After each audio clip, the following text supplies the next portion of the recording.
Hi there, welcome back to my channel. My name is Shelby and today I'm going to be going over my TBR for the Contemporary-a-thon that's taking place this week from today the 17th on Monday till Sunday the 23rd. It is hosted by three YouTubers in the booktube community, and I'll link them all below if I can remember all their channels. So let's just get right into it. There's a total of 7 challenges, so I did choose 7 books, and hopefully I can read all of them. The first is to read a book with orange on the cover. I didn't really have a lot of books with orange on the cover, but I did find one, and it is by Jennifer Probst. It has orange on the title as well as on the spine, and it's called Everywhere and Every Way. It is from the Builders series. It's the first of the trilogy. I haven't read anything by this author before, but she does get rated pretty well. It, I believe, is about some brothers who own a business, maybe in construction, but I'm not 100% positive, and I'm sure there's some romance in here. And then the second challenge is a dark or spooky contemporary read, and I chose Sharp Objects by Gillian Flynn. This I've already been reading. I'm about halfway done, and I've read 1 or 2 other Gillian Flynn novels and I really like them, and this one so far is really good. It's about a woman who's a writer for a newspaper, and she gets assigned a task to do a story from her hometown. There's little girls that are being murdered and they're all linked together, so she has to go write a story about it and investigates it along the way. So this one's definitely dark.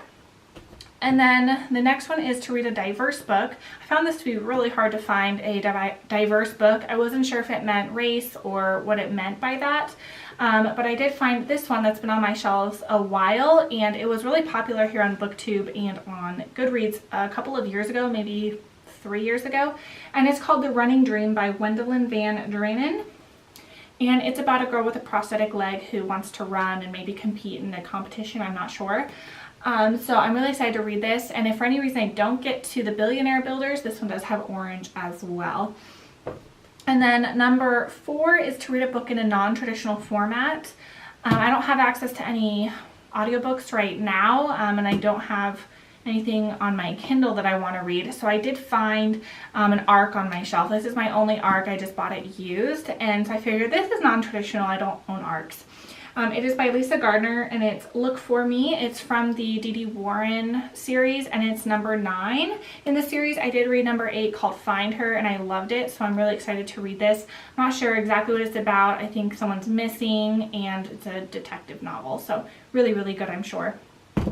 And then number 5 is to read a book that has your initials on the cover.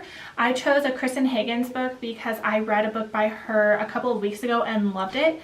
And it's called On Second Thought, and my initials are SAT, so S for second, T in thought, and then A in Kristen.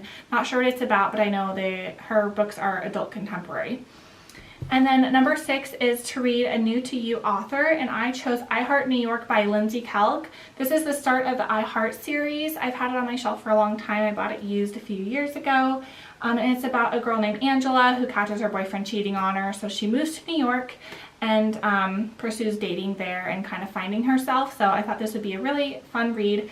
It's pretty short, it's only 300 pages and has really large text, so I figured this would be a really good filler book. And then the final challenge is to read a 5-star prediction. I really love Colleen Hoover. I know a lot of people do.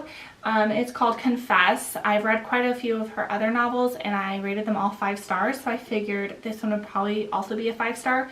Not sure what it's about, but she writes new adult romance, and they usually tug at my heartstrings, make me sad, make me angry, so I figure this one will be really good. So those are the 7 books I plan on reading this week for the read-a-thon. I will link all of them below to their Goodreads as well as my Goodreads. I will post reviews for as many as I do read, and those will be on my Goodreads as well. And I'll see you guys all soon. Bye.